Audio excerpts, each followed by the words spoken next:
Hi, guys. Hello. How are you doing? Good. How are you? Great. Michelle will be on in a moment. Was it your birthday the other day? No, my birthday's in March. Okay, well, I'm way far off. Sorry. Happy birthday from March. Thank you. I celebrate all year long, though. You deserve it. Thank you. But she'll be on in a moment.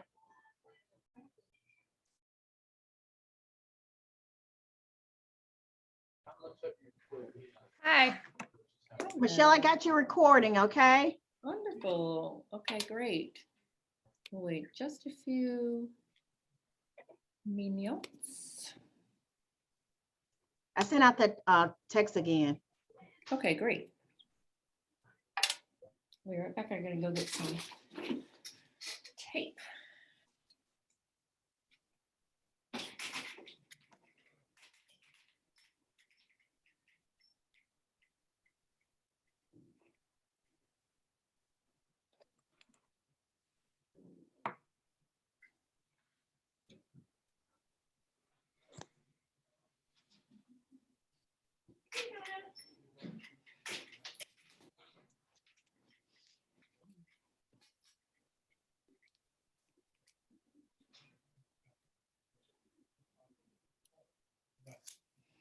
Guess what, guys? Aubrey's going to announce today that we don't have to wear our masks in the office. Don't quote me on that. I may have said it wrong, but the CDC just lifted the mandate, so. That's exciting. I'm so excited. Oh my gosh. I got my shot last week and they didn't give me my card. I didn't realize it till after I left. So I had to go back down there today and I got my card. And I was like, dang it, I'm gonna start wearing this thing as a badge. Was that your second shot? Well, I did the Johnson & Johnson. I didn't know you only have to get one when you do the Johnson & Johnson. Yeah, that's the nice thing about them. And I didn't have any side effects or anything. That's good. Yeah. I'm scheduled to get my, I think it's Pfizer one next week. Oh, good. It's the first dose. I'm a little behind from everyone else. Oh, no, it's just kind of surreal, really, because when all this happened, it was like, oh my gosh, you know, what are we going to do? Like, how are we, you know, and then when they start talking about the vaccine around Christmas, it was like, oh, wow, really? That would be amazing. Only just to lift everybody's fears and concerns and right. as normal as we can. Yeah. Let's see, how many people do we have so far? 1, 2, 3. Oh, there's just 3 of us right now. Okay. Fridays are a little tougher, right? Yeah, let me go back. Hey, Scott. Hey, how's it going? Scott looks like he's in a hazy room, doesn't he? I think it's a bad camera plus the lighting over here in my office. So Looks like you're at a hookah lounge or something. don't tell anybody. No, I won't. Sneaking out on the side. Okay, we'll give it like 2 more minutes. I know we'll have a few hop on here at the final minute. And so this nice blonde young lady here, tell me your name. I'm Caroline. Caroline, okay. How long have you had your license? Just about a week now. Nice job. Yeah. Head first. Yes. Very happy to have that behind me. Well, welcome to Keller Williams. What made you decide to go with Keller, other than all the obvious reasons? Yeah, the obvious reasons. And I've heard so many good things. Everyone I talk to that's not with Keller Williams and that maybe has in the past, like I've just heard so many good things. And I also knew Diane Borcher. She helped me and my fiance find a place last year. So nice. Well, she said great things about this office. Oh, good. Yes, you were in the right place. I feel like it. You are. And I don't think I've met Kathy, right? Yeah, we met in person, Kathy. Everyone's pictures, you know, when you wear a mask in the office, then I'm like, I don't know. Have I met you, Kathy? Yeah. Okay. That we sure did. Yeah. How are you? I'm good. Good to see you. Nice seeing you guys. Yes. And we have Mir on. He was on before, I think. on one of my classes. Cool. So let's go ahead and get started.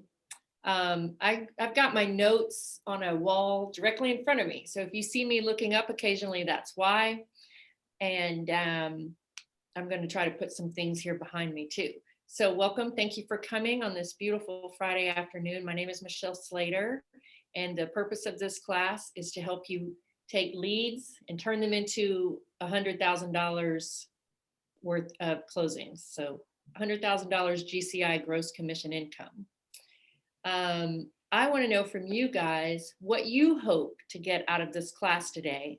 And it can be anything. And we're going to write them down in a class. We're going to see if we accomplish those things. So what are some things you hope to get out of this class today? I want to sort of kick around what the lead conversion ideas are and, you know, what your wisdom is behind actually getting those leads to convert. Okay. Which I guess is going to depend on the quality of the lead too, right? But sure. So getting them to convert. Yep. All right. Who else? I need two more. Mine's very similar to his, where I just, I have a lot of leads and turning those leads into actual appointments, like getting it to follow through to the next step. Gotcha. All right. I need one more. I'm curious about different processes. If you have like a process that you stick with, just any different ideas that haven't come across before. Okay. All right. I'm writing these all down. We've got really just getting them to convert. I heard both from Scott and Raven. Is that fair? Yeah. And then some of the different processes. Anyone else have something that's not like this that you're hoping to get out of? You're coming to this class today because you're like, I'm struggling with this, or I'm hoping she'll talk about that. Is there anybody else? No? I want to. Okay. Go I ahead. do. Yes, go ahead. Can you hear me? Want to convert the lead into, well, appointment into listing where seller is only concerned about what he can sell the property for. So say that again in a different way for me so I'm clear. But convert the appointment into listing. Okay. So like leaving the appointment knowing you got the listing. Yeah, or get the listing at the time of the appointment. Gotcha. Okay, I got you. I got that one. Leaving with the listing. Yep. All right. Well, I've got my work cut out for me in an hour. We're going to put those right there. We'll revisit them at the end. Okay. So one of the objectives of this class is to leave you inspired to try. If all you do is just leave inspired to try, I will have accomplished my mission. Of course, if you leave and you close, you get 100,000 GCI this year, then I just sleep so nicely. But I really want you to leave with something where you're like, I can do this. Secondly, I want to leave you with the tools, because it's one thing for me to sit here and yammer on about what I've done or what I think you should do. The other thing is to be able to leave you knowing how to fish. So there's tools that are imperative to your success. And then thirdly, I want you to be able to leave with a plan. You know, you're probably rolling around in your mind like, I want to do this, but maybe I should do that, or I'm thinking I should do this. I don't know what to do. There's so many things to do, right? And so I want you to hopefully leave here with a plan where you're like, I've got it. This is the direction I'm going to go in. Okay. And so one of the benefits of this class is I'm going to give you some clear objectives on how to find leads, how to engage them, and how to convert them. So again, my name is Michelle Slater, and I've been this is my 4th year in real estate. I started my 4th year in March. To note, my very first year in real estate, I attended a lot of classes and I had 0 closings. I had one listing that was for $2.3 million. It was the highest listing in the office, and it went in the dumpster. They were horrendous clients. Never should have taken that deal. And I'm so thankful that it did not close, because had it closed, I probably would have thought I got this, no worries. You know, I'd have made a lot of money, probably bought a Range Rover, and just been on the entirely wrong path for my real estate career.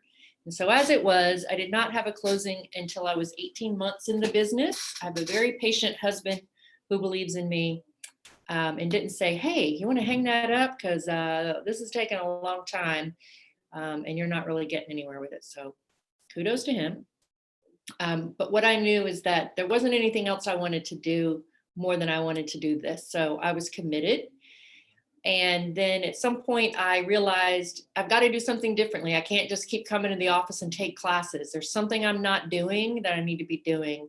And I made the switch and moved my Keller Williams license to this Roswell office.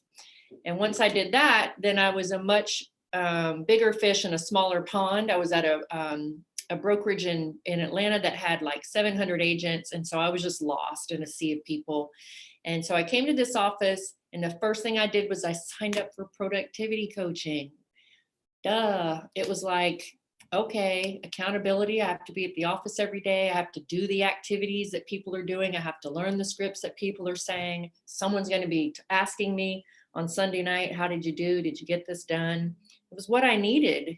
It's what a lot of us need, because we're independent contractors and we've maybe never worked on our own before. And as fun as it is, we need to follow a schedule and we need to do the right activities. And productivity coaching, this isn't a plug for productivity coaching. It's just what worked for me. It's a kind of a no-brainer because you don't pay anything until you make money. So they're incentivized to help you make money. I mean, I had spent around $32,000 before I ever had a closing. So let that sink in for a minute. And I mean that by babysitters, you know, signs, postcards. I tried all these things and none of them worked until I got into productivity coaching. And what really made it difference was that I got serious and I started doing the right activities. So in my second year, I closed 3 and I capped. And then in my third year, I closed 16 and I made the most money I've ever made in my life. I actually made more money than my husband. And then I was invited to be on the Agent Leadership Council, which is the top 10% agents in the office are chosen. They pick 10 people to be the board for the office. And so anytime you need anything, we as Agent Leadership Council have committed to Aubrey that we are available for questions from you all, that we're available to teach classes, and that we're also available for you to come and shadow us on appointments. Raven's come to shadow me before, Greta's shadowed me before. So, you know, we're definitely, Corey has, we're definitely an open book and we're committed to that. So don't ever hesitate to call or text me if you have questions. So this is the start of my 4th year in real estate. And this year I'm on track to close 40 units. Right now I have like a really slow start, but like in June, I'm going to have 9 closings and it makes my head want to explode. But a lot of it is from consistent lead generation and time. You really, you know, a lot of us need time. Let's see if there's anything else I should tell you. No, I don't think there is. Does anyone have any questions about what I've said so far? No? Okay. So here's how this class is going to work. I definitely want you to take notes and I want you to engage and talk, because it's hard enough when we're doing Zoom. But it's even harder when we're on Zoom and I ask questions or I look for engagement and no one says anything. So definitely, please engage, share, ask questions, and then we're ready to get started. So my first question for you guys, who has read the Millionaire Real Estate Agent book from front to back? I have. Scott has, Donna has, Donna's doing it. Yeah, Donna. You put a challenge out there. All right. Well, okay. I see another one. That's great. Let me tell you what, guys. If there had been a book about how to raise a kid and it told me exactly what time of day to feed them, how much to feed them, what to do when they won't eat macaroni and cheese, what to do when they scream and fuss about when it's time to go to bed. I mean, if there was a book that just told me play by play what to do on how to have a kid, you better believe I would have read it, but there's not. But oddly enough, there is one for real estate, and Gary Keller wrote it. with the help of about 100 mega agents. So he didn't write it.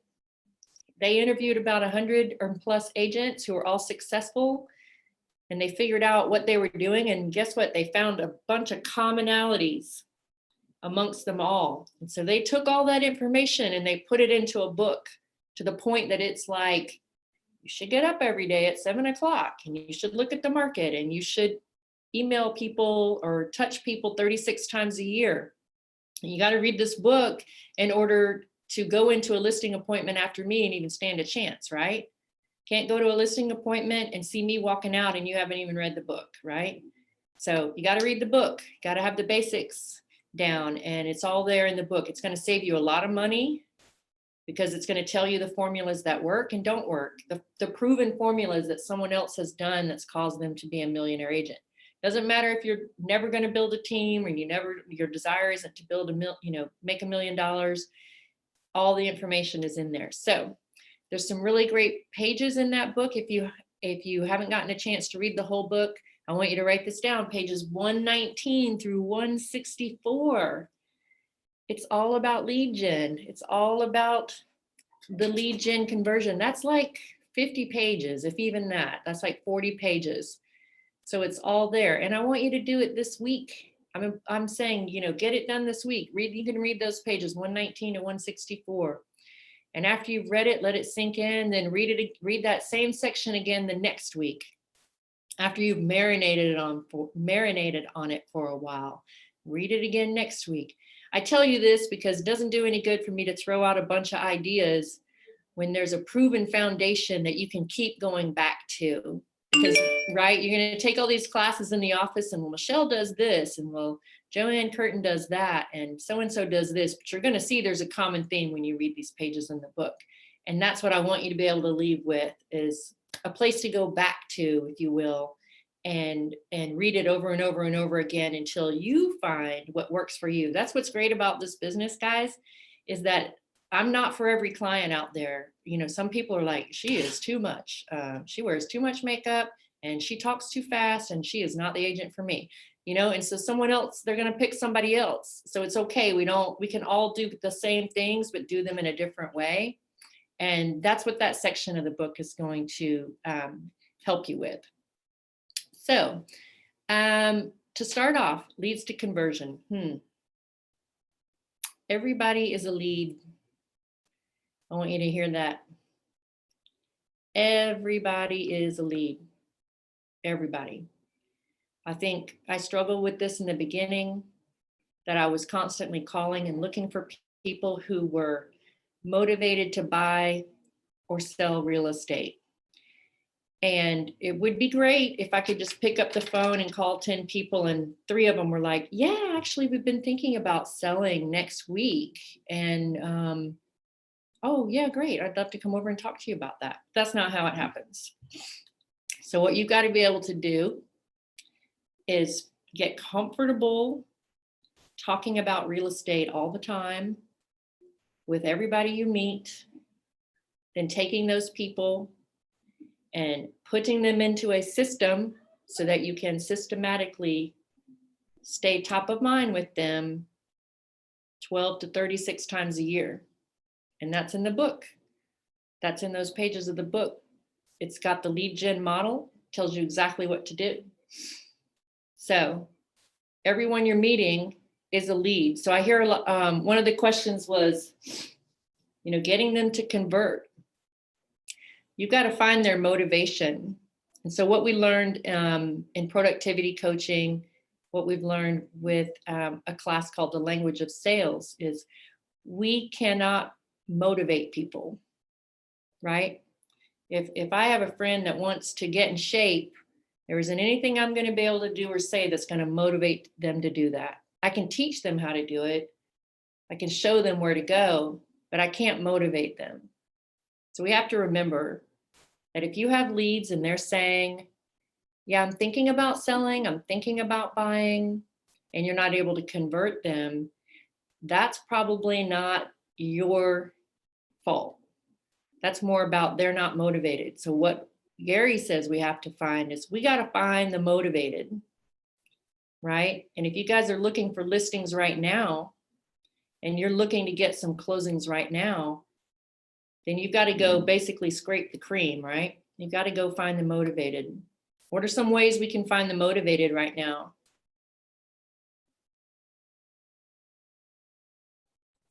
By qualifying them before we even have an appointment, asking them questions. Yep, questions, qualifying them. Yep, what else? Calling FISBOs and expireds. Yep, calling FISBOs. Oh, thank you, thank you. Calling FISBOs, calling expireds. Yep. There's a couple other things that we've talked about in the office. To finding the motivated. How about golden letter? The golden letters, writing the golden letters. What else? There's another one we've been doing in the office that some people are having success with. Door knocking. Door knocking. Yep, door knocking. Open houses. Go ahead, Scott. I was gonna say the texting equivalent of the golden letter, right? In other words, the golden text that we had been Oh, yeah, sending around, and that, depending on who you're sending it to, you do actually get some responses. for sure. The golden text. There's Facebook posts. There's Facebook ads. There's, I'm writing these down for us. Facebook ads, Facebook posts. There's instant messages. There's bandit signs. I'm about to do bandit signs. So one of the things I want you to hear is that if you've got people that are in your pipeline and they're 6 to 12 months away, those aren't leads. They're warm leads. They're leads you've got to work to convert. And we're going to talk about how you're going to do that. But right now you've got to find the really motivated leads so that you can get that $100 and you can create $100,000 and you can create momentum. So I want to talk a little bit about that momentum. And this, again, this is what I did. I'm looking at marketing as a way to kind of pound people. And I think some of us dilute our efforts. We're kind of all over the place. And I want you to think about really being able to pound a certain area.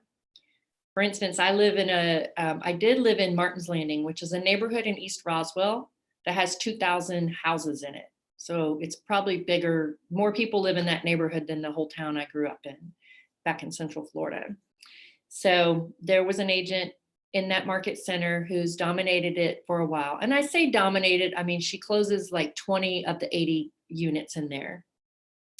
And when I got my license, a lot of my friends and family and neighbors were like, oh my gosh, how are you going to do this?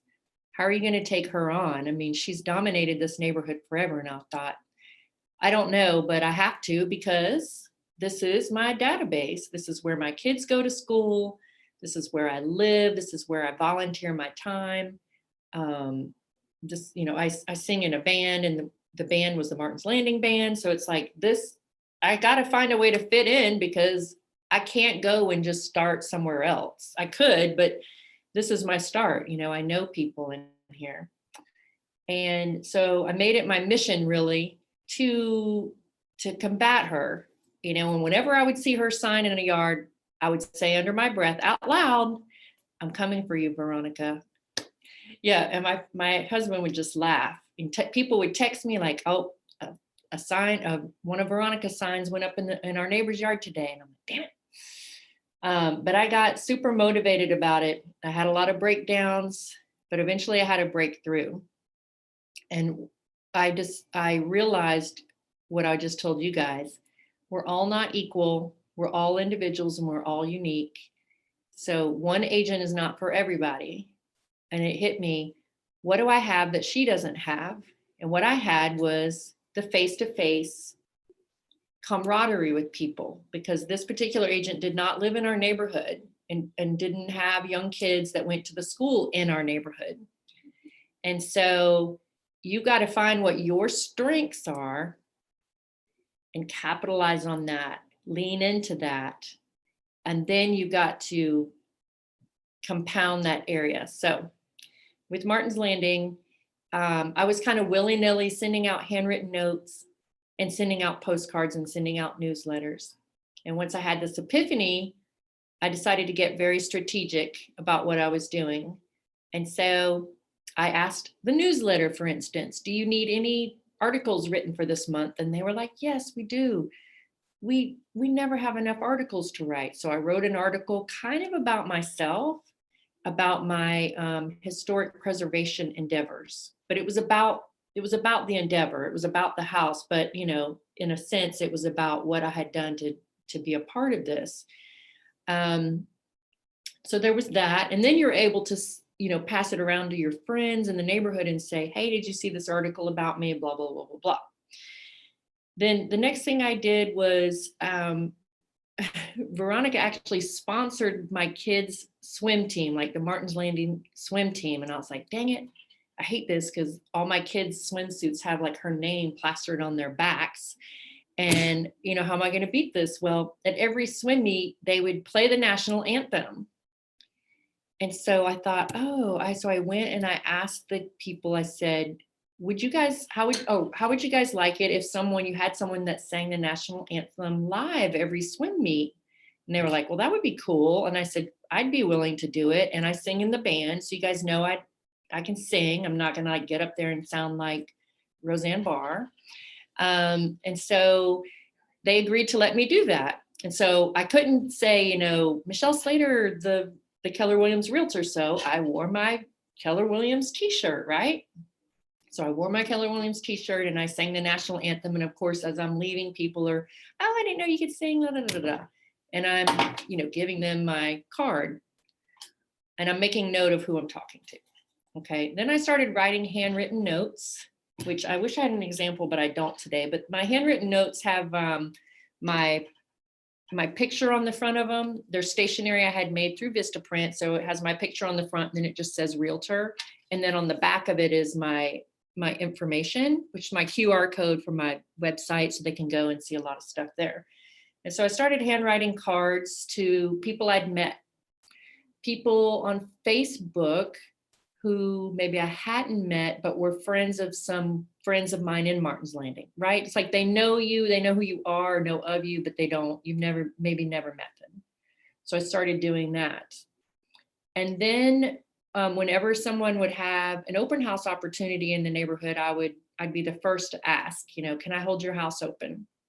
Do your open house. Don't worry, I'll do the signs. I'll put out the signs. Well, I had branded signs made that, guess what, have that on them that say open house this way, instead of the standard Keller Williams signs that just say Keller Williams and we don't even know where the address is. So I started doing that.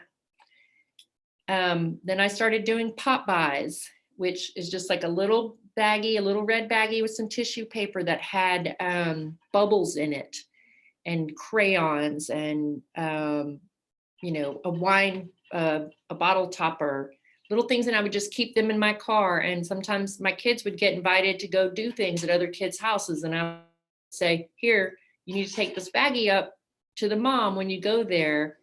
They would fuss so badly too. I'm not doing it, my kids said, but I got something off of that. So I'll tell you about it in a minute. So we did that. And then once you get those open house signs out, then I had people texting me saying, gosh, you're just everywhere.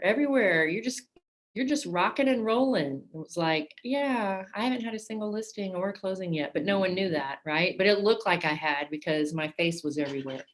This was not expensive, guys. I mean, I wrote the letters, I hand wrote them myself. The Vistaprint cards were inexpensive. You know, you can even, like for this neighborhood, I could even drive around and drop them if I couldn't have swung the stamp, you know. Doing pop buys for Mother's Day. So again, how do you know if you have a warm lead? You don't. You know, they're going to bubble to the surface is what's going to happen. You're going to have conversations with people, but it's getting that introduction and getting them warmed up to you, who you are. So then you can use, for instance, Facebook Instant Messenger. Hey, I just wanted to check in with you. You know, if you ever need anything real estate related, please send me a text. For instance, I work with some really awesome painters, some qualified plumbers, some good carpenters, just shoot me a text. And I can't tell you how many times people say, that's so funny, because my husband and I last night were talking about how we really want to sell and da la la la la. But all of your letters and all of your communication is not about, at least for me, it's not about, hey, you looking to sell? Hey, are you looking to sell? Hey, do you know anybody looking to sell? It's always about, what can I do for you? What do you need? And you're reminding them in this that you are a professional, that you are a real estate agent, and that you're their go-to person. People aren't out looking to help you, right? They're not thinking, gosh, sure wish I could get Michelle a listing today. She really deserves it. No, they're not. So you've got to keep giving, giving, giving, however that is in your wheelhouse, right? So I wrote handwritten notes. I had a gentleman call me. They were impressed that I had written a note. They didn't know anyone in the neighborhood, and they called, and would you list us, blah, blah, blah. We want to buy and sell. And so that's how I got my first closing, was off of a handwritten note that I had written to someone in the neighborhood. Michelle, what did you say in your handwritten notes? Same thing I said in the instant message. Hey, my name's Michelle Slater. I'm a realtor in your neighborhood. Please reach out to me should you need a plumber, a painter, or a carpenter. And to make it, because they're thinking to themselves like, well, why should I reach out to you? Like, I can go on Google and find a painter. I can ask my neighbor. I can go on, Angie's list for a plumber. You got to give value. And so that value is, believe me, I've been through all the bad ones, and now I'm gotten myself down to the good ones. I don't want you to have to go through the same situation. Lean on me for the right people. What's in it? Because people are thinking, well, what's in it for me? What's in it for me to call you to help me find a plumber, right? Whatever that may be, guys, I don't know. Maybe you offer your daughter babysits or something, and you're saying, hey, I just wanted to let you know I'm one of the realtors in the neighborhood. If you should ever need a babysitter or a dog sitter, please reach out to me. When it comes to houses, I'm all things. I am all things. I'm your resource. Because what you really want when it comes to leads is this friendship, this trust, and this communication.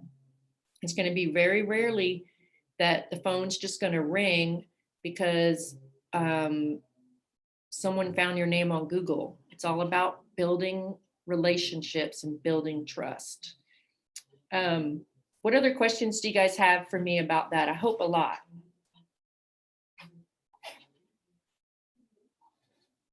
No? What did you find didn't work?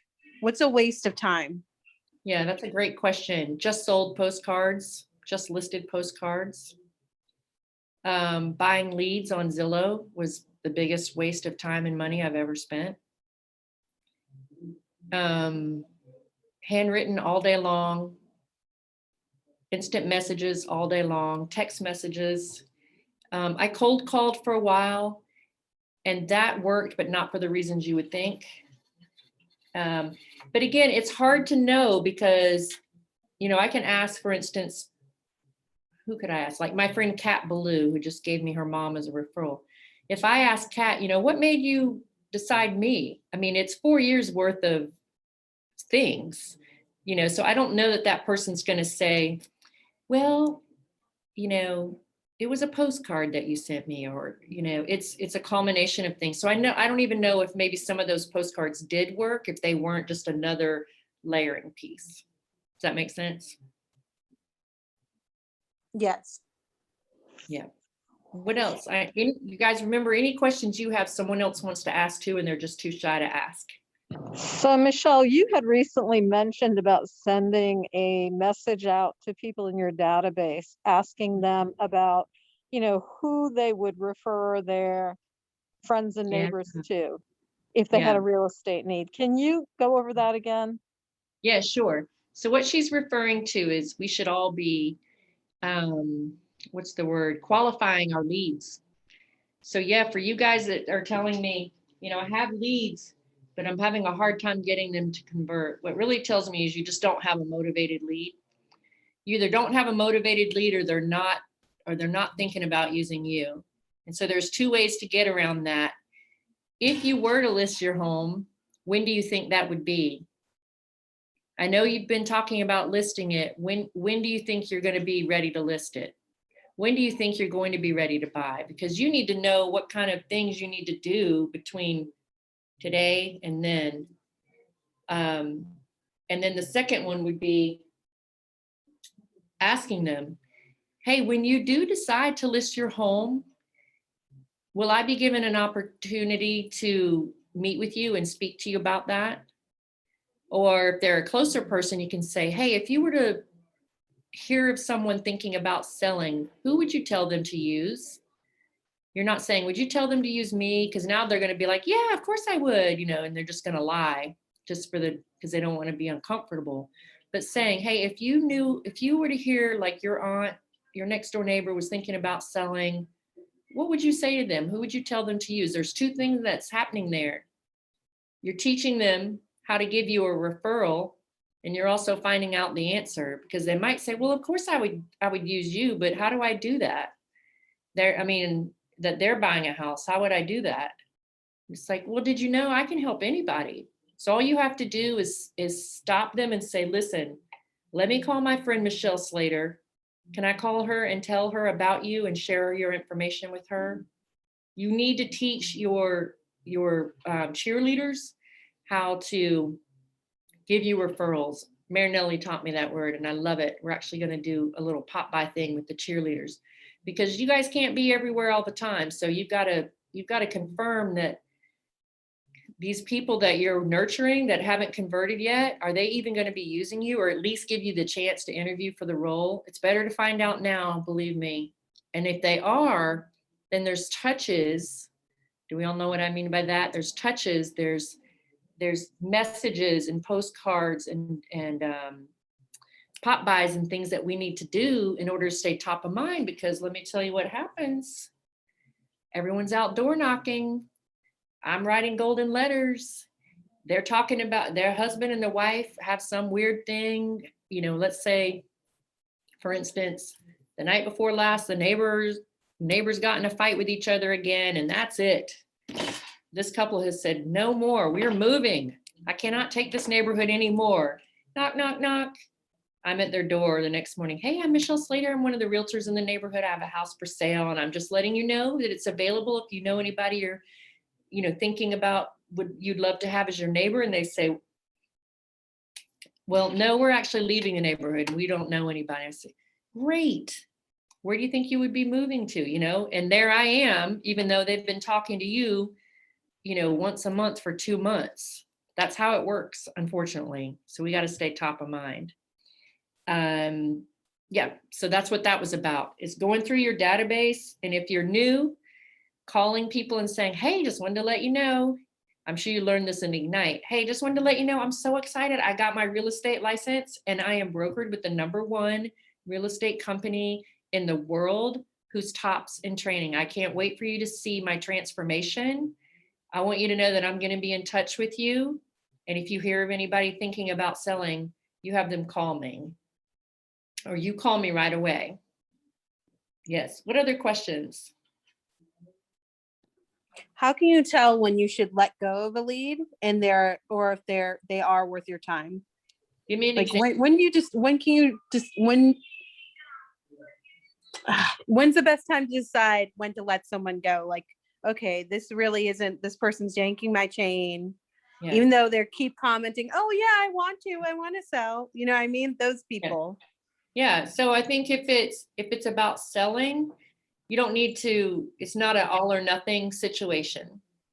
It's just a pull back situation. If they're listing and they're just not ready to list, I mean, you can ask that definitive question. This we learn in the language of sales when they say, I'm not ready to list and I don't know when I'll be ready to list. Here's the weird question. If you did know when you were ready to list, when would that be? And then be as quiet as possible until it's uncomfortable and they have to come up with some kind of an answer. Or if they say, we're just not ready to list. Well, that's great. Listen, I don't want to keep, I don't want to, bother you. So when do you think you will know when you want to list? Find out the answer, but it doesn't have to be all or nothing. You've just got to find other ways to stay in front of them because you know they're a warm lead, and you've got to find ways to stay in front of them. That's not like, are you ready now? What about now? Brown, are you ready? Are you ready? What about now? Because that's not going to work. You've got to keep bringing them value, and that's inviting them to open houses. Hey, this house came on the market. I thought you might want to pop by and take a look. I'm going to be serving beer that day. Pop by and have a free beer on me. Or, hey, did you see a new restaurant opened on Canton Street? Apparently they're giving away free food tonight. You should check it out. I mean, you've really got to like know real estate in some sense, some cases, find other things. Hey, guess what? I just had this incredible plumber go out to one of my friend's house, and I'm recommending him to all my friends. Do you guys have a need for a plumber right now?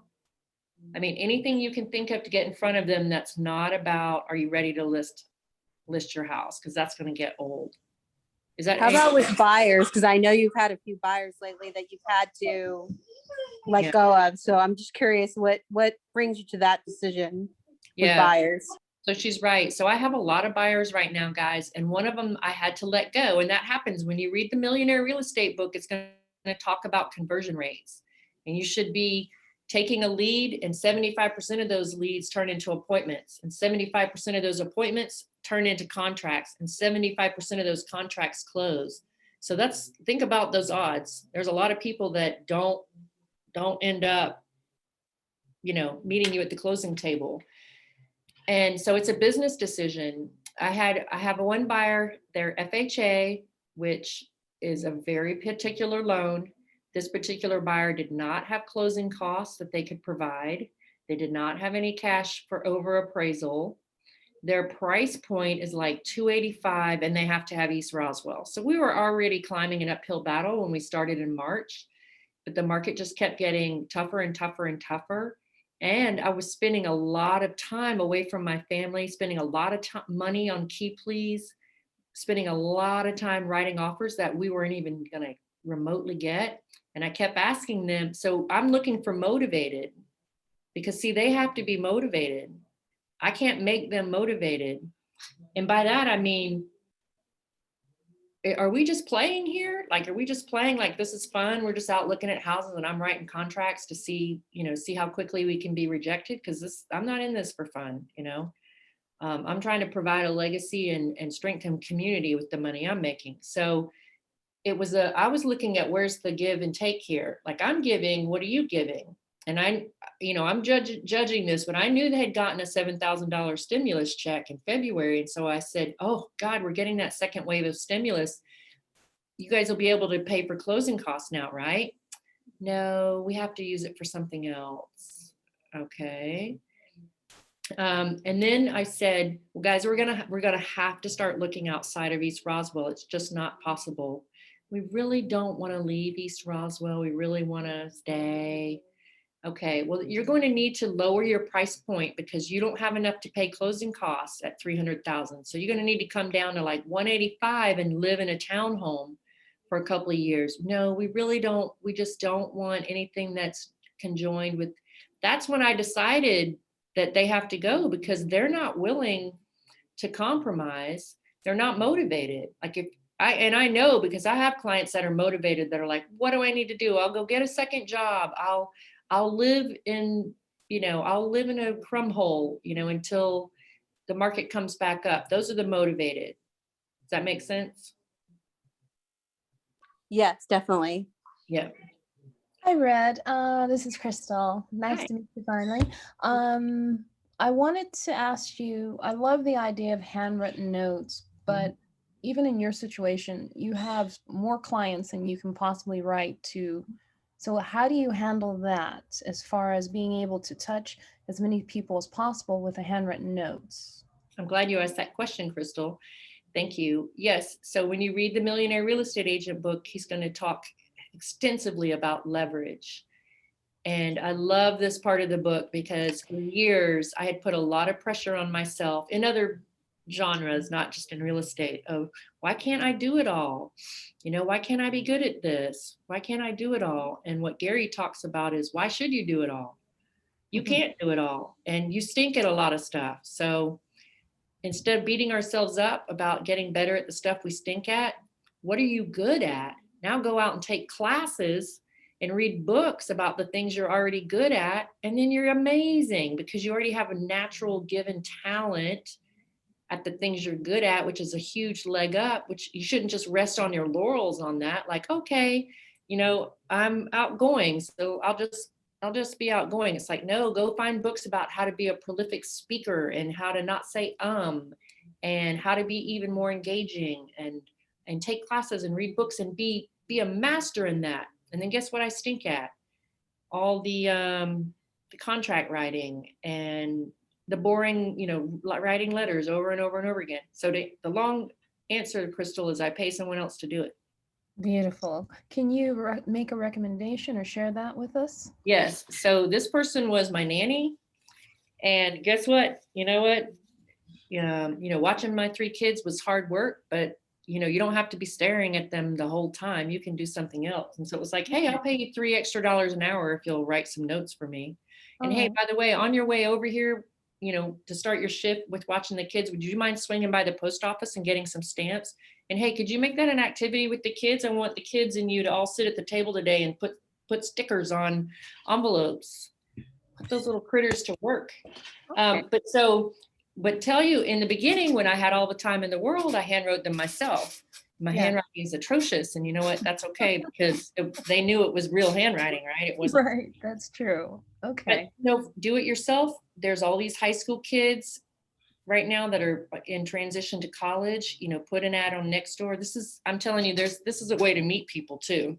Put an ad on Nextdoor that you need help handwriting something, and meet other moms by finding some high school kids that'll do it for you. By the way, none of them know how to write in cursive, but other than that.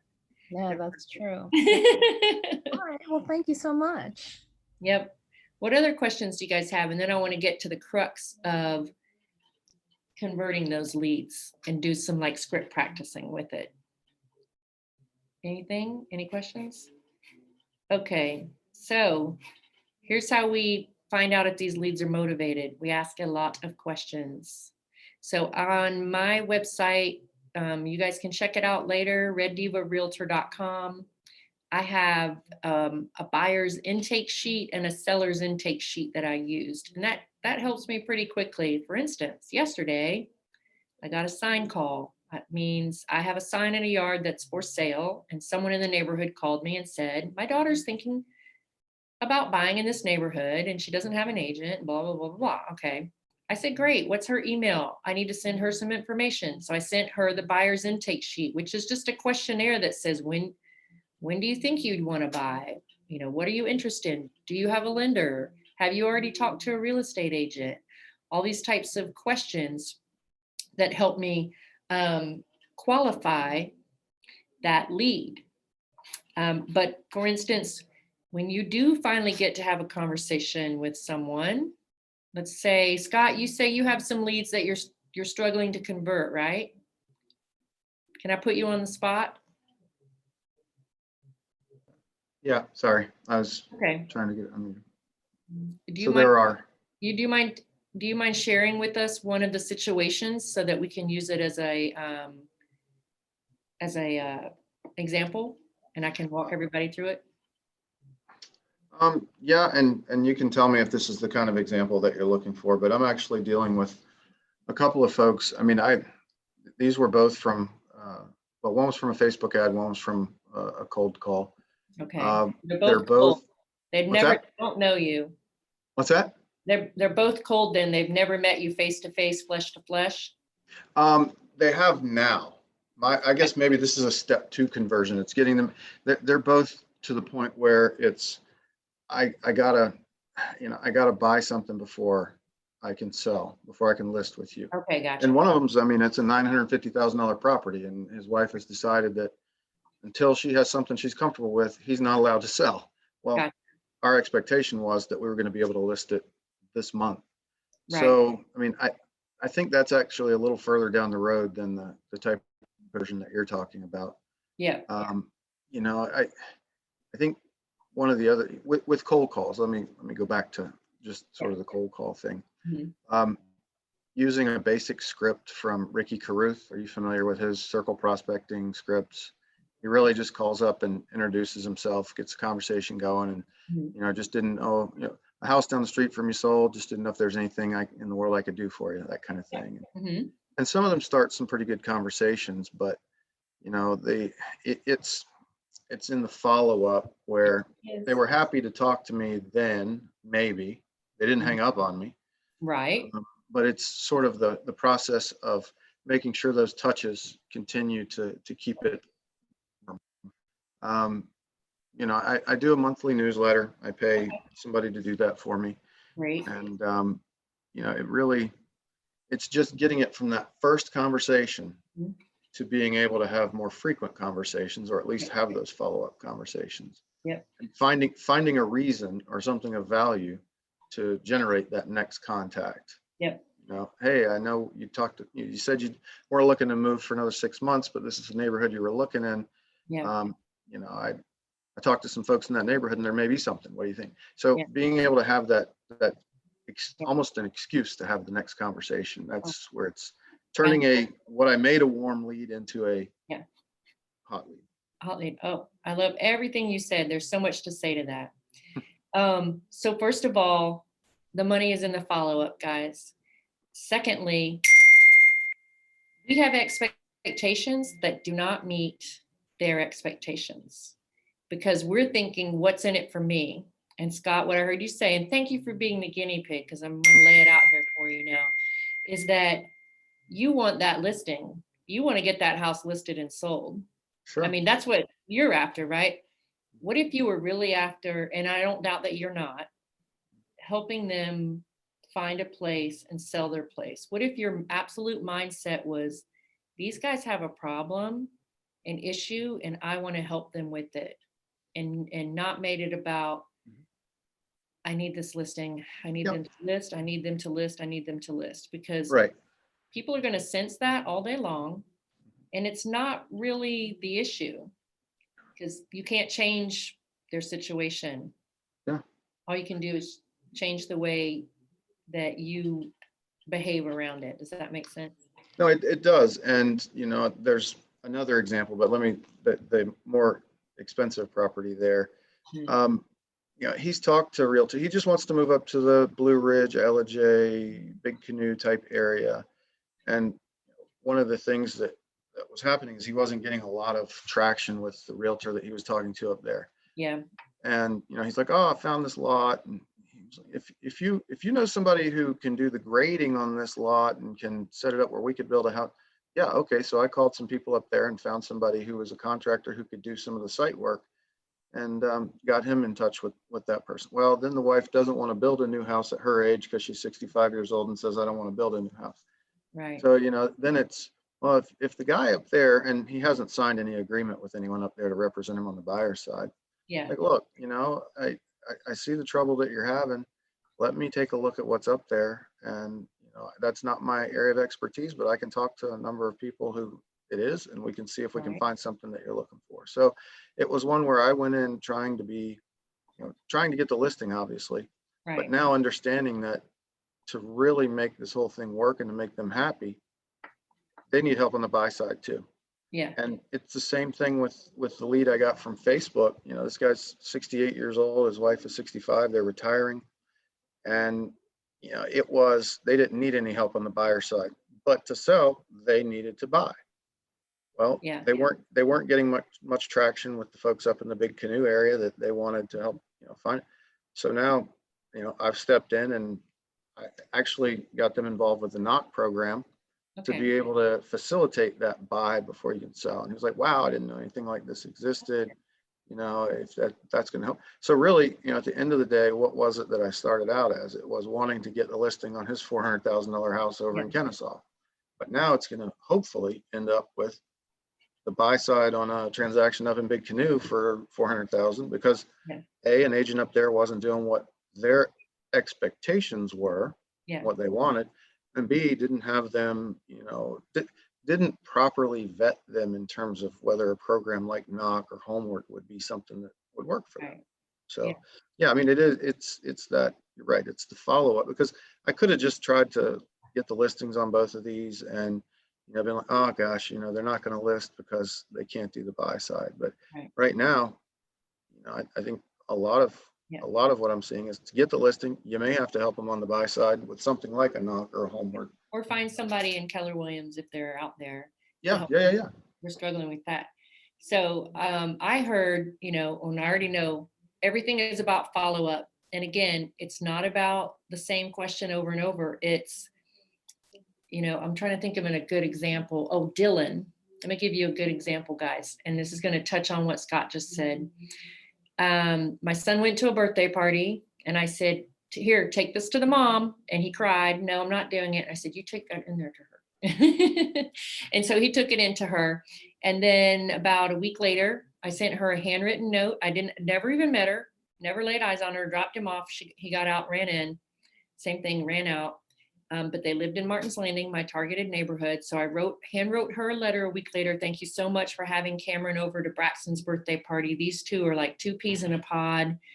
I hope you enjoyed your little gift bag. Should you ever need the name of a plumber or an electrician, call me. I've had to deal with all the bad ones. Now I've gotten myself down to the good ones, and I don't want that to happen to you. So just shoot me a text. Okay, never heard from her, whatever. But I had her phone number, right? Because she was texting me about the birthday party. So now I'm putting her in the database. Now she's getting my newsletter. Now she's getting my postcards. I friended her on Facebook. I'm making sure when I have a new friend on Facebook that's in my targeted area that I'm commenting. And I know I'm old, so not everyone on this call is going to use Facebook, but whenever she posts a picture of Braxton, it's like, oh, he looks so grown. Oh, I like your new hair, whatever, just top of mind, staying top of mind. And then she's getting my postcard, she's getting my newsletter. And then 4 times a year, I was texting her going, hey girl, you heard anybody thinking about moving in Martin's Landing? I've got some really great buyers that would love to live in the neighborhood. No, I don't. Thanks. And then maybe texting her another time, like, hey, they're having a big party down at the pool for the last day of school. Do you think you guys will be there? No, we're not going to be there. Okay, have a great summer. Just little things, staying in touch, building that relationship. Sending her the text. And then finally one day she said in my text back, no, I don't know anyone thinking about selling and we're not ready yet, but maybe in another year or so. And I was like, oh, did you hear that? She said in another year. Okay, so that doesn't mean now I'm like texting her every 2 months going, are you ready now? Are you ready now? Are you ready now? I'm just doing the same things over and over and over again. Literally out of nowhere, she called me 2 weeks ago and said, we're ready. This is what we want to do. Blah, blah, blah. What I'm not hearing yet kind of in this group is that's when you have to say, it sounds like we should meet. I want you to write that down. It sounds like we should meet, because guess what? If you can't get them to meet you, they're not motivated. It sounds like we should meet. No, we're not ready. You're going to hear, that's when you're going to know, like, no, we're not ready, or, oh, we already have a realtor. It sounds like we should meet. Try not to get too bogged down in all the details before you've met them. And it can be via Zoom. Let's set up a Zoom and at least have a conversation face to face so I can see where you are, so I can have a better understanding of what stage you're in and how I can help you. You may not be ready now, but let's have a conversation. I would like for when you are ready that we know how to hit the ground running. Okay, so following up, staying in touch, and we all have to lower our expectations. It cannot be about the transaction. It cannot be about the money. We solve problems. So Scott, this couple, they have a problem. They have a couple of problems. The wife doesn't want the same thing that the husband does. And that happens all the time. And there's a good reason why people get married, because they're opposites. And he has to push her to get her to do anything, or she has to push him to get him to do anything. And you're never going to get what get the listing or the buy side unless you've got both parties. So you've got to appeal to both in some way, shape, or form. And a lot of times that's, if you've got a strong relationship with him, you've got to figure out a way to get a equally strong relationship with the spouse, because one kind of rules the other Mhm. And, whatever that is, these different touches, you've got to read the book and try to figure out what the right touches are for you. So think about that. You solve problems. And so for me, it's always, we're going to go out of town and we don't know what to do with our dog. Oh, I know somebody that dog sits. Or, us ladies, it's like, oh, I hate my highlights. I really need to find somebody new. Just however you can be a person of service. So there's another book I want you to read. It's called The 7 Levels of Communication, and it's by Michael Mayer. And my God, if you don't read the MREA and the 7 Levels of Communication, you just can't win a listing appointment if you see me walking out and you're going in. It's not going to happen. Because the 7 levels of communication is all about this and how to keep it kind of all in the family and work a particular area. One of the benefits of working, the leads in Martin's Landing was that it was compounded. So then once people see your sign, now you can say, oh, did you see my house I just listed? You should come to the open house. You can do the just sold signs. I mean, there's always that cultivates more leads. So it sounds to me like we've got to qualify our leads with the right questions. What, for instance, Scott, why do these people want to move to Big Canoe? Well, I mean, he's a dentist who's retiring. He wants to get somewhere close to a trout stream that he can, that he'll be able to spend a lot of time with. I mean, he's got 11 grandkids, so they want a place where, the grandkids are happy to come up there. There's plenty of things for them to do. Yeah. And Big Canoe is one of the ones that he's really interested in. But to be honest, I think if you could find him a good trout stream and a house that's already built, clearly because the wife wants one already built and doesn't want to have to build one. That's his motivation. Yeah. So they say that logic makes people think, emotions make people act. And so we're qualifying them by asking a lot of questions, letting them talk more than you talk, and being slow when it comes to responding so that they know you're heard. Repeating back what you heard them say also makes them feel heard. But so we can't motivate people, but we can use emotions to make them propel a little bit forward. So if his name is Bob, say, so Bob, what's it going to be like when you're at this new house and all 11 of your grandkids are there and you guys are all throwing out a line in the creek, catching trout all day long? What's that going to feel like?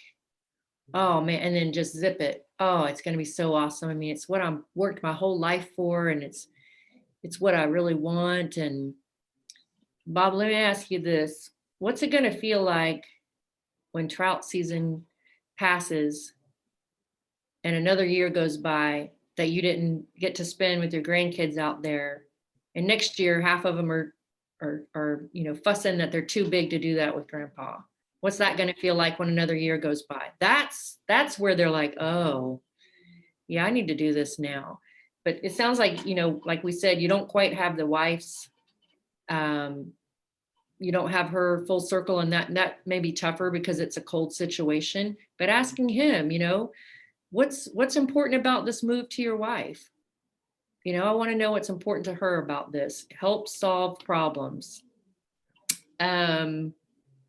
Let's see, what else? Did anyone have questions about his scenario or any suggestions? Hey, Michelle, I'm sorry. My signal is terrible and I'm catching bits and pieces, but I wanted to rewind. You said to read what? Seven levels of what? 7 levels of communication. It's by communication. Okay. Yeah, it's by Michael Mayer, and he's a Keller Williams agent. He actually lives in the area. It's the second most highest sold book other than the Millionaire Real Estate Agent book. Okay, thank you. Yeah, so I really want to be able to answer this question for you guys. Getting the leads to actually list. let's expound on that. Did I answer it, or what other questions do you have about that? Getting these leads to actually list and agree to buy with you, because what I'm hearing is they're not motivated, or we're not qualifying them by asking, the right questions. What's important about you moving into this new house? Raven and I did a buyer's appointment the other night, and what we found out when we got to the table was they're really not in a hurry. They called me and were like, we found your name on the internet and we want to go look at this house. And I was like, whoa, whoa, whoa, whoa, whoa. Do you have a pre-approval letter? And they were like, no. And I'm like, okay, do you have your down payment? And they were like, we're not sure. And I'm like, have you ever bought a house before? And they were like, no. And it's like, well, sounds like we need to meet. That's what I said. Sounds like we need to meet, not, oh my God, you want to go see a house? I'll be there in 5 minutes. Because then when we finally did sit down and meet with them, it was like, well, our lease isn't up until next May. And we really have a lot of time. If we found the right house, we'd buy it. But it's like, oh, because that's what I want to do, is drive around Canton until you find the perfect house in this crazy market. It's not going to happen. If you're ready, you got to be ready right now, right? You got to be ready, and you got to have money to pay cap over appraisal. And they didn't have any of that. So we were like, okay, we can still show them some houses, but I'm not going to be bending over backwards showing them 15 houses every weekend when they're not really that motivated. You know what I mean? So asking a lot of the right questions and qualifying them, getting them to agree to meet you. And if they don't, that's fine. We've got to lower our expectations. They're not on our timeline. We need a check, right? We all want to check, but that can't be what it's about. It's got to be about helping them solve their problems. What other questions do you have for me to help you figure out how to get leads to appointments?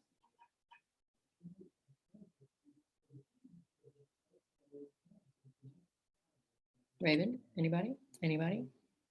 Well, I want to farm my area, but I'm running into an issue like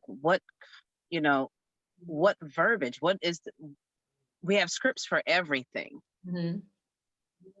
I'm not necessarily sure what to be writing down on my fabulous hot pink and yellow Astro paper. I love it. And remember to use a colored envelope too. That's what you're going to learn in the Michael Mayer book. Every card Oh crap, I need to go and get that. Every card that you send should look like a birthday card coming in the mailbox. Okay. What comes in white envelopes, you guys? Bills. What Junk comes? mail. What does it look like when your 92-year-old aunt sends you $5 on your birthday? Pretty card, flowers. Yeah, card. Yeah.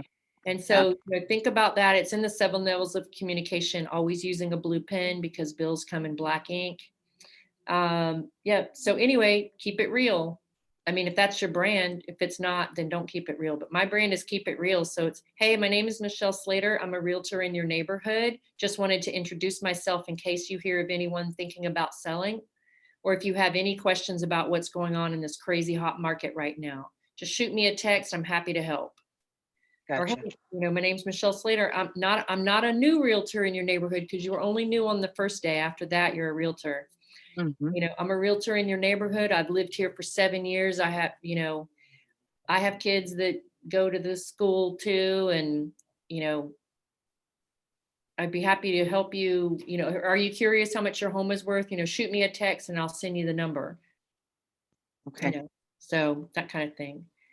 What else, guys? Did I answer your question about how to convert these leads? Yay or nay?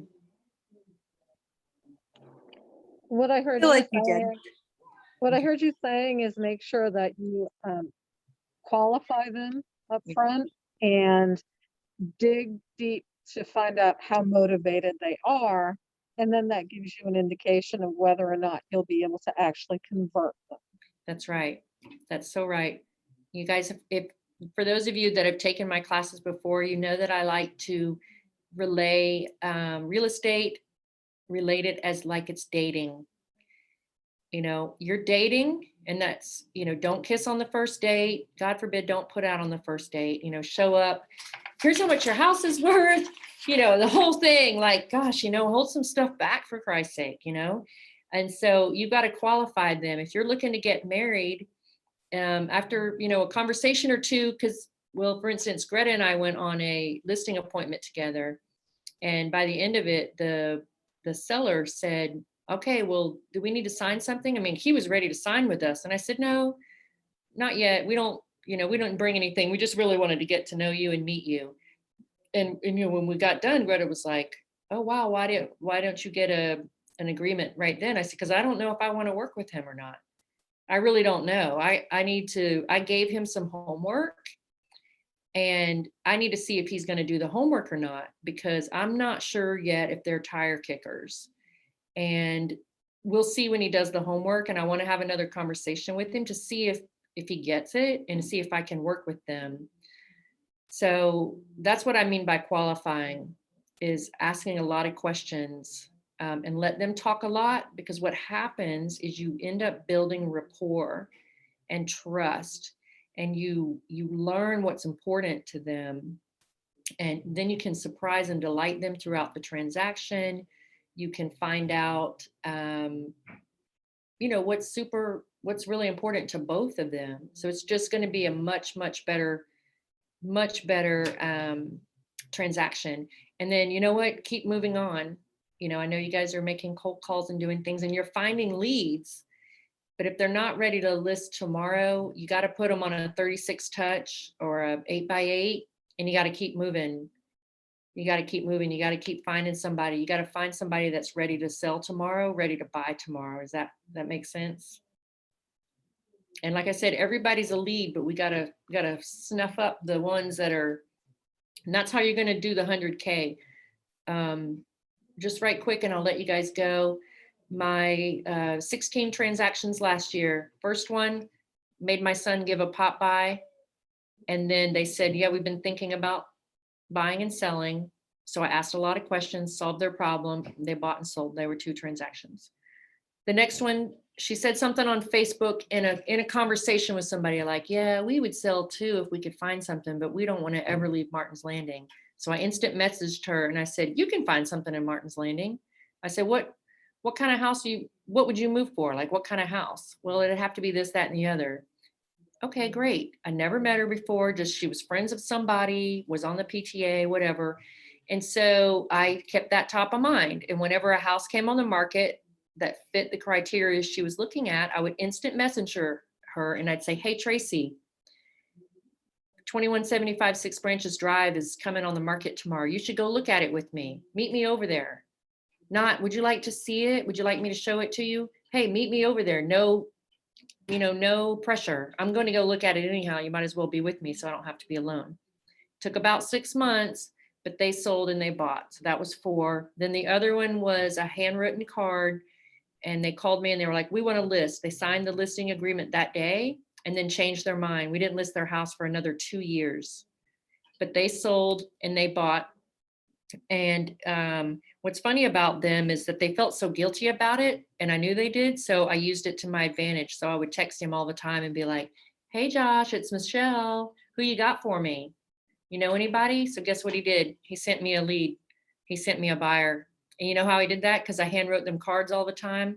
I dropped off Mother's Day gifts. They had 2 cute little girls that I would drop off, hey, I stuck something in your mailbox, 2 lollipops and a ball or something, whatever it was. Like, hey guys, did you see so-and-so is playing Alive and like, you don't need to know everything about them to stay in touch. Hey, you guys check out Alive in Roswell. I know you're new to the area. It's a really fun event. It's the 3rd Thursday of every month. They shut the street down. I recommend you go from 6 to 8 since you have little kids like I do. Have a great day. That's it, right? So that was 8.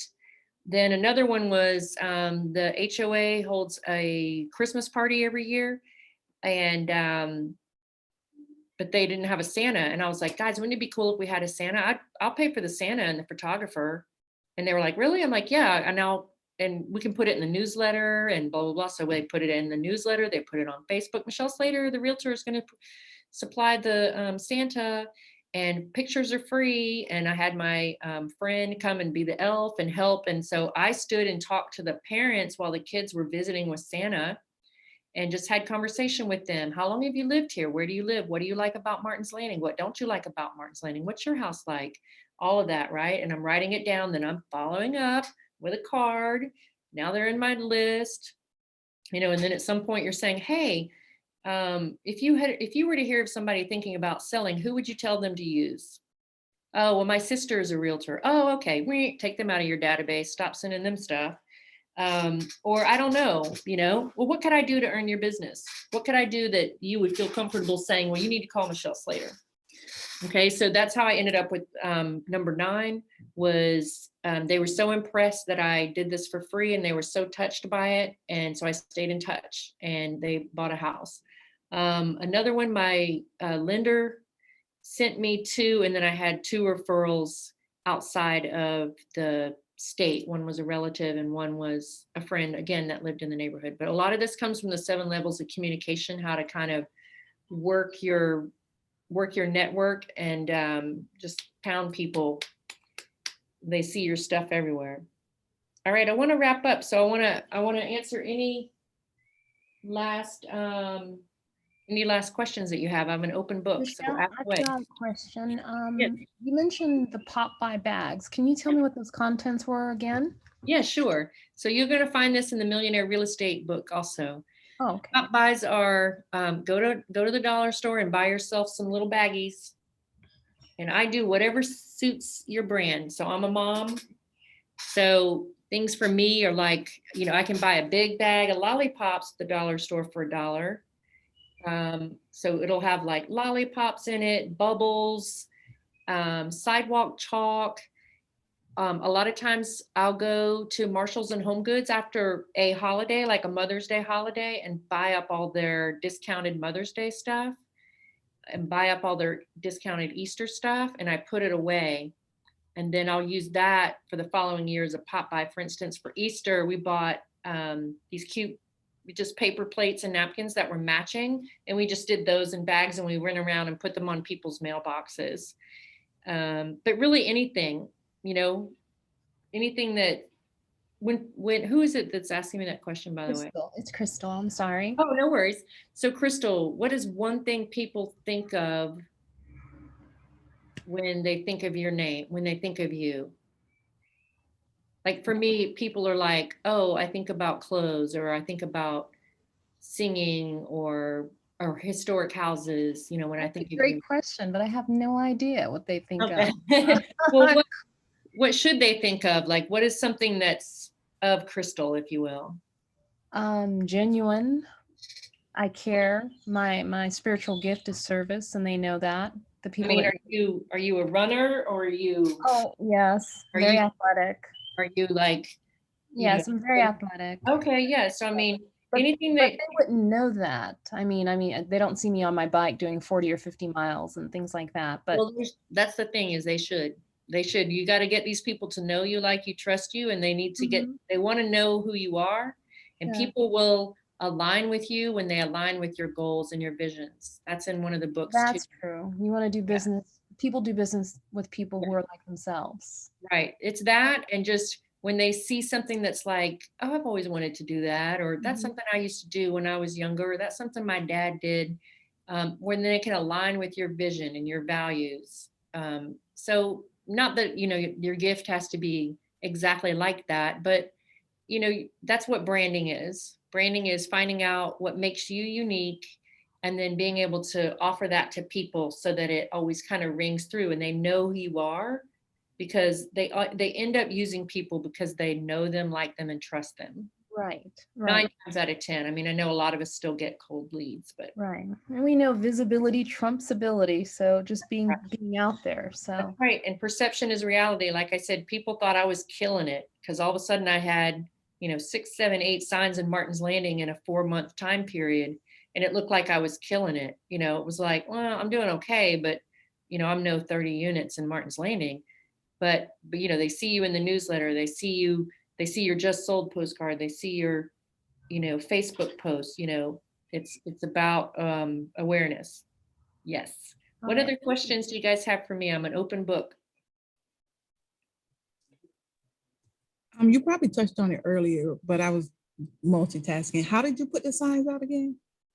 What's Or you that? had your listing signs. How did you put, you said you had your signs plastered around the neighborhood. How did you do that? Just Oh, post because- them out in your yard? No, because when I have a listing, I put out for sale directional signs that say for sale this way. And so I put those out at the entrance of the community. Mhm. And they have my branding on them, so they look just like all the stuff I send out to people. And then when you have an open house, you're allowed to do the same thing. You're allowed to put up, I think, like a max of 12 signs or something. Oh, okay, I thought you said you didn't have any leads and you were putting your stuff out. Okay, that makes Oh sense. yeah, because I was doing other people's open houses. Okay, that's what I was asking. Okay, great. Yeah, I was doing other people's open houses. So Michelle, I definitely know the power of that. I just joined KW, and the company that I was at before, I just bought. They're still brand spanking new 24 custom open house signs. So I'm just kicking myself. And I'm like, okay, I can either use them or just buy new ones. But yeah, having them all over just, will give the perception that you're doing business, whether you have it or not. that's right. Yeah, yeah. And there's so much that goes into that. I mean, really studying the market every morning so that when you guys do get these calls, whether you're new or not, you don't sound new or come across as new. You actually have value to give them and knowledge to give them. So if you're going to farm a particular area or work a particular area, you better know that area, because I can guarantee you the lead does. That lead knows the area. They know more than you do, because they know the neighbor sold because he's getting a divorce, and they know that the other house sold for less because they had a leaky basement. So know your area when you're working a particular farm, if you will. I have a question for you, Michelle. Yeah. So I'm actually new to the area myself. So that's where I'm finding a lot of my problem. I've only been here for about 2 years, and the whole past 2 years has been pretty much COVID stuff. Yeah. So, do you have any suggestions for, I'm doing my research and everything like that, but just getting out there and meeting people so that you can grow that sphere? Because that's where I'm having a problem is I don't know a lot of people. Yeah. So are you saying your challenge is not knowing a lot of people or not knowing enough about the area?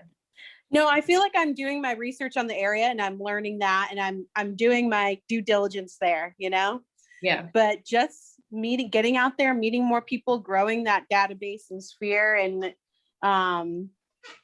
sometimes I don't know as much as some of the people who are asking me questions. So that can be a problem, but, just because they've been in the area for 20 years and I've been here too, but, I'm growing with that, but basically just getting out there and getting to know these people. What are some strategies for that? I love this question. And COVID definitely has thrown a wrench. So there's two things. The first thing I did was I was a stay-at-home mom. So I didn't know anybody, because other stay-at-home moms do what? They stay at home. They're not out in the streets playing with each other. So I didn't know anyone when I moved here either. And secondly, forgot what I was going to say.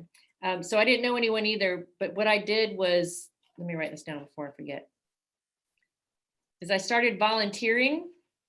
Oh, I know what it was, Facebook. So I started volunteering. I love historic houses. Everybody knows that. So I found out that you could be a docent at the historic houses in Roswell, which means you could be a tour guide. So guess what you had to do? I had to take a class with 14 other people. And I made friends with those 14 other people. Not anybody I would have hung out with for more than an hour at a time, but I still made friends. And then I was a docent and I made friends. And then that led to finding out about this house, Mimosa Hall, that was going to be torn down. And then it's a whole long story. But there's that, volunteering your time. And then I know your time is very limited, Raven, but you live in a neighborhood, in a subdivision? Yes. Bridge Mill. Does it have an HOA? It does, but I'm finding that this area, Bridge Mill, doesn't have as big of a turnover as other places, so I might farm somewhere else. Yeah. Not sure yet. You know what? I always say start where you are, and that means in all things, right? When we're working out. It's like, start where you are. And if all you can do is start where you are, it doesn't matter if the turnover rate's not great there, because those people know other people, and it's practicing.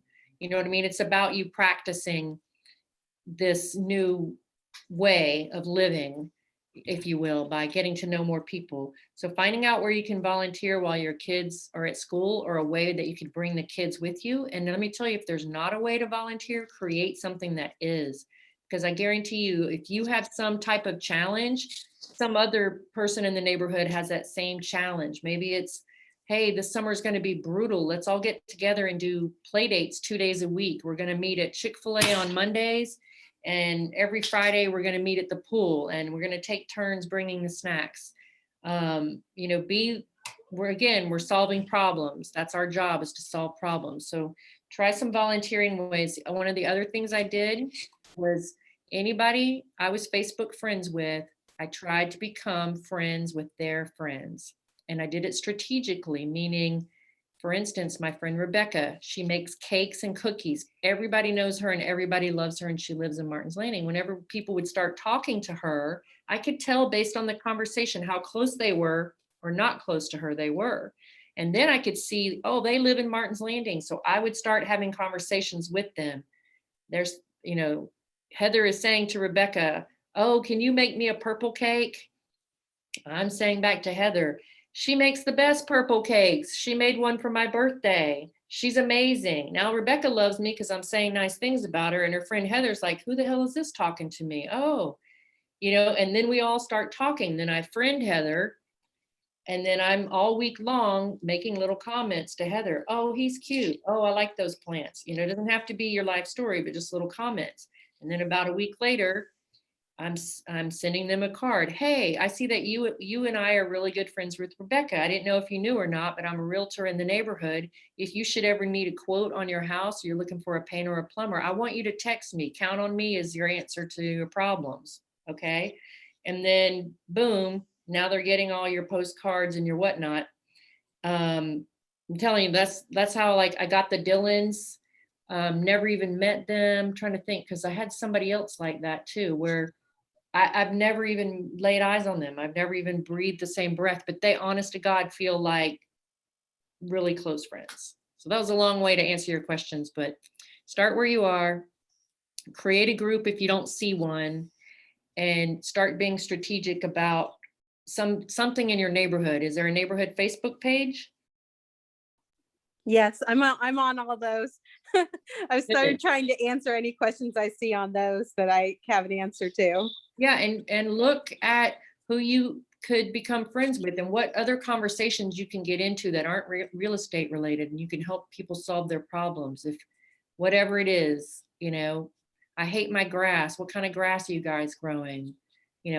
Whatever it is, try to help them solve their problems so you can become their friend, and then start making comments, friend them on Facebook, write them letters. Does that answer your question? Give you some ideas? Yeah, definitely. So it definitely reaffirms too that I'm doing the right things, like joining the groups, trying to do play dates with moms and meet more people. And yeah, definitely helps. Just remember, guys, don't make it about the transaction. Don't make it like, because I got to meet all these people because I got to have $100,000 in sales, because it's gonna wreak that. So if you've heard anything, it's a lot of hard work. It's just pounding. And then once you get some momentum, it gets a lot easier. Then it definitely gets a lot easier, but you got to kind of get the wheels turning and get up that hill and get a couple of these under your belt. And then, then you can kind of soar from there. What other questions? And then I'm going to let you guys go. I have a 3:00 interview. You guys know you can go to Facebook and go to my Red Diva Realtor Just for Agents Facebook page. And on that page are all of my files, everything I do, every book I've read, every script I use. What else is in there? My marketing plan that I give, my listing, my buyer's intake sheet. It's all on there. It's Red Diva Realtor Just for Realtors. It's a private page, so you have to be asked to be invited in, but it's all on there. And then again, you guys have my number. You can text me anytime. and ask me questions. Of course, the first question I'm always going to ask you back when you ask me a question is, have you read the Millionaire Real Estate Agent book? And it better be yes, because if it's not, then I'll say, well, you probably should go read that first, right? Because you got the cart before the horse. So I appreciate you guys' time, and go out there and kill it. Okay. Thanks, Michelle. Thank you, Appreciate it. Michelle. By the way, what's the name? What's your website again? reddivarealtor.com, just like it says on my thing there. The private one. Oh, the private one, Red Diva Realtor, just for agents. Okay, just for agents. Cool. Thank you again, Michelle. Yeah, thanks you guys. Thank you. All right, have a great one. Bye.